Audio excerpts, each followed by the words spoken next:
Welcome to the Bella Vista Gardening Program. I'm Jerry Horner, and joining me today is David Rains, who's the owner of Rains Tree Care, LLC, and he is a ISA certified arborist. Yes. And his crew and his company takes care of the trees at Compton Gardens, Crystal Bridges, the Bella Vista POA. You do work for them. That's right. So you have been everywhere, and everyone's seen your work. So we are just thrilled to have you here today. Well, thank you. And talk about Japanese maples. Now, everybody just about has Japanese maples. Lots of Japanese maples Right. here in Bella Vista. Have you ever been to a garden that didn't have one? There are very few Very homes few. that don't have Japanese Right. maples. But there's a lot of them that have them and have problems because they didn't plant the right tree. But we're going to talk about all that. Right. The upcoming events for November, there's not much going on in November, but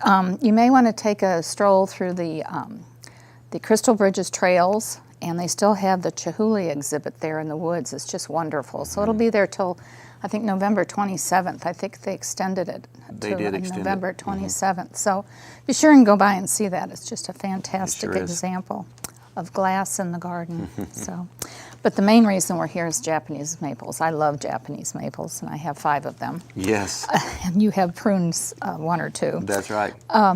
But the main thing people make the biggest mistake is selecting the right tree and putting it in the right place. That's right. So there's hundreds and hundreds of Japanese maples. Yeah, you're right. Selection is a big deal. That's the first thing with finding the right tree. And you've all heard the right tree in the right place. With Japanese maples, we have smaller varieties Right. that may fit in a tighter, more confined area, and then some larger ones that can get to be 20 to 25 Right. feet tall when they're mature. And they're going to need more space when you're ready to plant those trees. Right. And they plant them too close to the house, usually. Many times they're planted too close to the house. When you look at a young tree and it's an inch in caliper, and it's hard to see that tree 15, 20 years down the Right. road when it's going to be at a larger state. And then we see the cascading ones that are beautiful, and they cascade right onto the walkway to your house, and people chop them off, and Yeah. you know, because they're in the wrong place or Yeah, they're they're not treated properly. Right, there are a lot of weeping style of Japanese maples, and those generally have more of the lace leaf. And with that formation, how they grow, they can get very dense and then go all the way to the ground. And so they all require a little bit of maintenance. But Right. once you get started on it and you do a few cuts, you're usually good for about 3 years on them. Okay, and then the light also is this, you know, how much sun and how much shade. I do have a Japanese maple that gets afternoon sun. It's not supposed to, but it does, and it's doing well. But it started out as a very small tree, so it adapted to all that sun. So it is adaptable. And most Japanese maples will tolerate a lot of sun, and they'll do pretty well. You see them in open areas, right, without any shade. And the good thing about Japanese maples is they're very resistant to disease, and they're drought tolerant, and so they work out really well here. Yeah, okay. And then the soil needs. The Japanese maples don't need fertilizer usually. You know, very few trees around here do need fertilizer. Okay. And so that's a big misnomer that many people think that they need to be fertilizing their trees annually, and that's not necessarily the case. Because I used to have those little spikes you would put in the ground around the trees. You know, I think it was a sales pitch just to sell the fertilizer. So. It is, and a lot of times that just helps you feel good about things. And it's not doing any Helping the harm, tree. and you may or may not be helping the tree a great Right. deal, but if it makes you feel good, go ahead and do it. But they can take clay soils and they take sandy soils. That's so right. they adapt to the soil. And so the main thing with those types of soils is the amount of water that you provide Right. for the tree. They have to have water. They need water, but also you can do too much or you can do too little. Right. And so one big issue with newly planted trees is if you have a heavy clay soil and you put too much water, it can actually cause rot into the roots. I see. And So they you just have to drown know- them. You have to know what you're planting in. So in the planting, we did talk about that a little bit, that a lot of people plant the hole too deep. Right. So when you plant any tree, especially Japanese maples, you want to dig the hole twice as wide Right. as the container Correct. or the ball, Correct. and then the same level. You don't want to go deeper. Right, and so the best thing to do, and when you receive a tree from a nursery, you're going to have it in either a container, which we have here with this Japanese maple, that's a 15-gallon container, or you could have balled and burlap, which are the kind that are wrapped in a burlap bag with a wire cage around it. Those are usually larger trees when they get to be 2 inches in caliper and larger. And every time you receive a tree and you're ready to plant, you want to remove some of that top soil that's at the around the root flare. And you want to expose that root flare, and that's the depth that you need. Okay. Right there, because there's going to be some topsoil that's mounted on there from the nursery, and That's just in not the container. necessary. Right. Okay. So if you have the burlap ball with the wire, do you take that off? You can leave the wire on. We like to cut the top layer of burlap off and then kind of bend the top back. But the wire is fine. It will degrade. It's got large holes to where the roots will go through it, even when they get to be big roots. Okay. And at that point, when the tree is at that age, that has wire rusted has and it's out. gone. And the burlap will just disintegrate, basically. Correct. The burlap will disintegrate. Kind of feed the tree. Yeah, you'll notice that when you're planting the tree that the burlap already is probably tearing and It's a little pretty weak. weak. Yeah. Yeah, that's Okay. correct. So, okay. So, and then planting, people say, oh, I have to get some potting soil to put in there with fertilizer and all that. We don't want to do that. Soil amendments, and Yeah. rarely do you really need soil amendment. If you have a lot of clay soil, I like to amend the soil a little bit so with it will sand filter. Yeah, but you need to mix it right and spend some time doing that mixing. So then when you dig the hole, and then you've taken all that soil and rock out, Yeah, lots people of say, oh, I rock got around too much here. rock, I got to add some soil back in, Right. But by the time you dig that hole and take the rock out, you're planting all that bulk back in there. So you probably don't need any more soil. Absolutely, you need to So- think about what's going in the hole, and so you've made a hole, but now you're filling it with a tree Right. and a root ball, and so that's going to take the place of a lot of that. So Yeah. all of that soil can't go back. Right, but you just want to take the rocks out and put as much soil back in. Right. Because if you just put it in potting soil, those roots are just going to stay right in where all that good stuff is, and they're not going to go out where they need to go. You're exactly right. You've Right. created a pot for it, and so then we get what's called girdling roots, and Right. we can talk for days on all of this. We Yeah. can talk about girdling root issues, planting issues, pruning issues, watering issues, so But many there's just things. some basics they There- have there to are some follow. If you basics, follow yeah. the basics, you'll be okay. That's right. Okay, so, and you're actually going to show us this tree is from Garden City. They donated this tree for us to use, and you're going to show how badly it's been treated.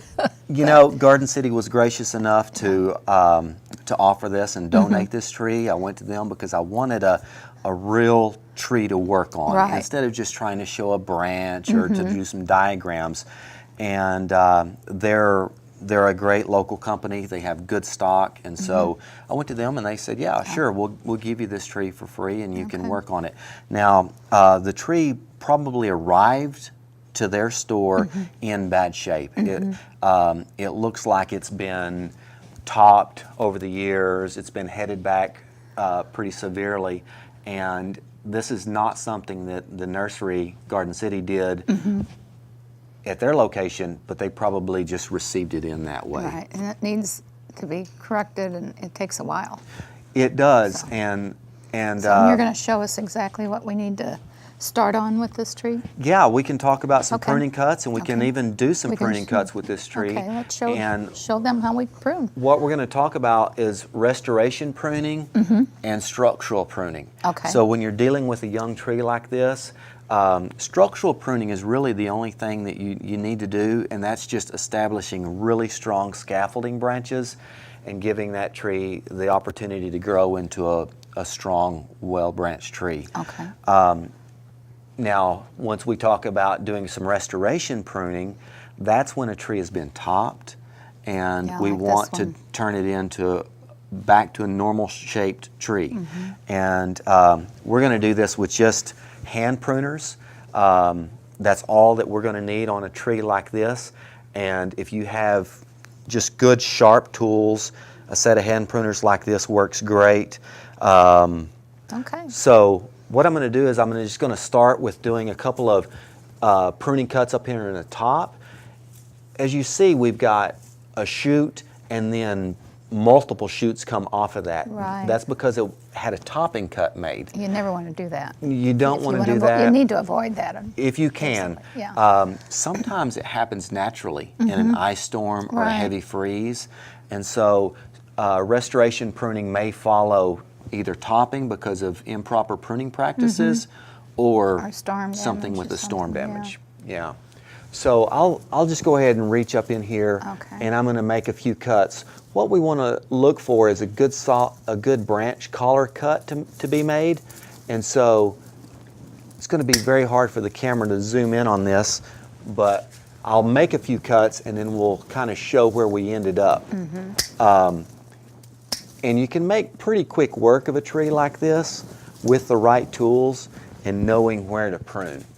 And so what we're trying to do is reduce these multiple shoots down have to where one you leader, have one leader. one or two. And so we already have a nice central stem, and then we've got the branching leaders that come off of it, Okay. which are well spaced. Trying not to get out of the shot here, but you can make a nice clean pruning cut. As you notice, we're getting now to where we're almost to that central leader right there, and we have one top now. Okay. And so, but this thing still needs some work, and so I'm going to reduce it back to here. But the other part of it's growing in the right direction. Yeah, and so this is what's called directional pruning. We want to take it away from the direction that we don't want it to go and encourage it to go in the direction we do want it to go. Okay. And so my goal for a tree like this is to get it more broad and then with a nice central leader going out and then proper spacing of the limbs.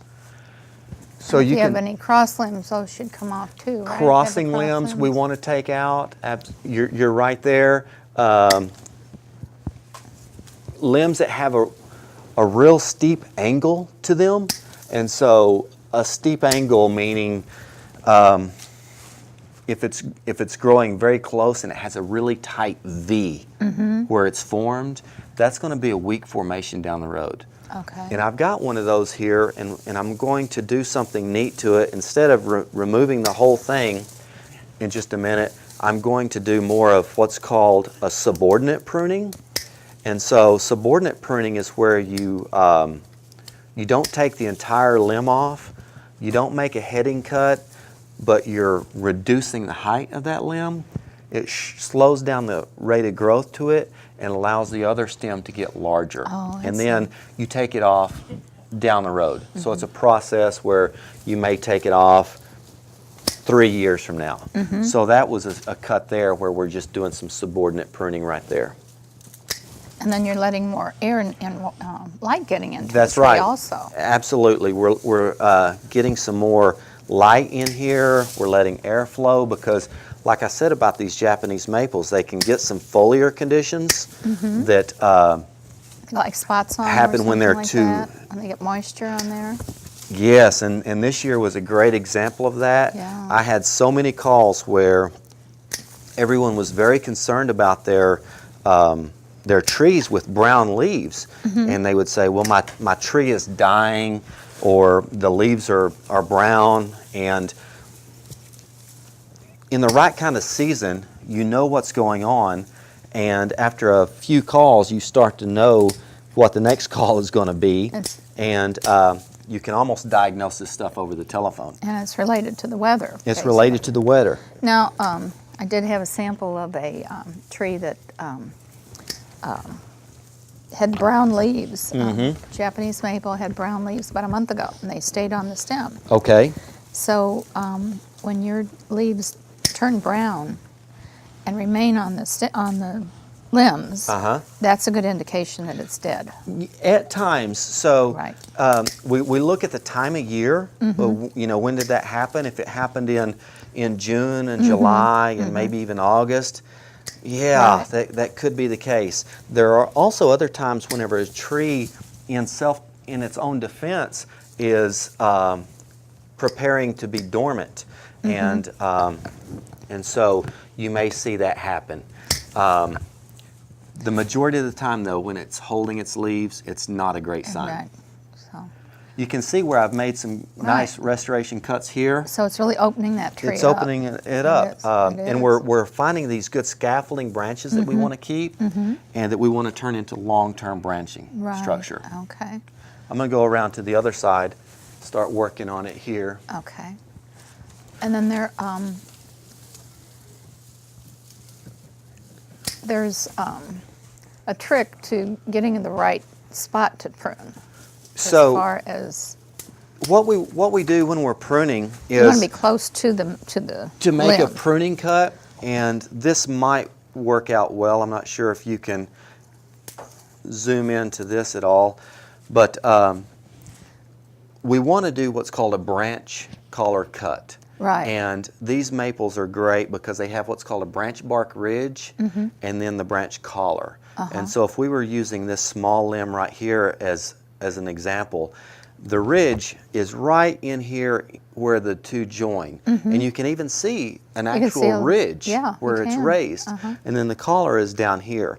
So people can make two mistakes. They can either prune it too close within that ridge And it won't collar, heal as well then. which is called a flush cut, and it's harder for that tree to respond. So another thing that people a misnomer is trees don't heal, they respond to wounds. I So see. what I'm doing here by making these cuts, that's a wound. That's an injury to the tree. And the tree will respond to that in a way. And so we can just get deeper and deeper into this Right. and what compartmentalization is. But we'll just keep to the basics. Now, one thing people may do, and I'm going to show this, would be a stub cut, where they may cut it back to here and they leave the this stub. And so this is going to die back, and then you'll get a pocket of decay here. Okay. The other thing that they may do is a very flush cut. That's worse. If you're going to err on the stub cut, Okay. because especially with a tree like this, and all species of trees are going to act differently. This will really respond well, and it will start to close at the right spot. Okay. A proper cut would be if you just got right here Right and by you made that collar. little cut, Yeah. and now you have your branch bark ridge showing and your collar. Right. So, And I know that that's very small and probably hard to show, but that's what I'm doing while I'm in here you're pruning. looking for that collar. Is I'm finding that collar and I'm making those proper pruning cuts. Right. Okay. So So, and then as you're making this tree much more beautiful, I think we should mention that this tree is going to be donated to the TV station, to Bella Vista Community TV. right. And we're going to raffle it off. It is called a coral bark tree, Japanese maple. That's right. And in the winter, these limbs are kind of a coral color, red color. So it's beautiful winter color. Yeah, you can see how the stems, especially the young ones, have a pink coral color to them, Right, and that's how it got its name. right. And so trees can be appealing in a number of different ways. Someone may want to choose a tree because it has beautiful spring flowers and maybe the right color, whether they want white flowers or pink flowers. Right. Some may want one because it has the right kind of fall color to the leaves, either a bright red or a yellow leaf. And then also some people like them because they have a decorative bark. Right. And so this tree is one of those that has the colored bark. Right. Okay. Well, you can just see the big difference in that tree. Is it taking shape? It is. It's getting to be much nicer. Yeah, and so Yeah. you can see that the right cuts just strategically done, you can really make some progress. And we've been able to take back so many of these tips that had multiple shoots, and now we're just trying to get them down into singles. Just clean And them up. yeah, we're restoring this the crown. right shape. Yeah. Right. Okay. And well, I think know it's turning out to look really it nice. is looking good. But this isn't going to be a one-time step to get this tree in really good shape. So this initial pruning is going to be all we need for a couple of years. Okay. And so next year we may do a few minor cuts, but nothing severe. Not this major. Yeah, This we're this doing is the a major major pruning cut. right now. Yeah. And time of pruning is critical. With a tree like this, with this type of pruning, this time of year is great, to do it. Because it's going to go dormant It's shortly. going dormant, starting to drop its leaves. And the tree will respond better to that. Okay. If it were middle of summer and we were in a drought period or something, I wouldn't want to prune this drastic.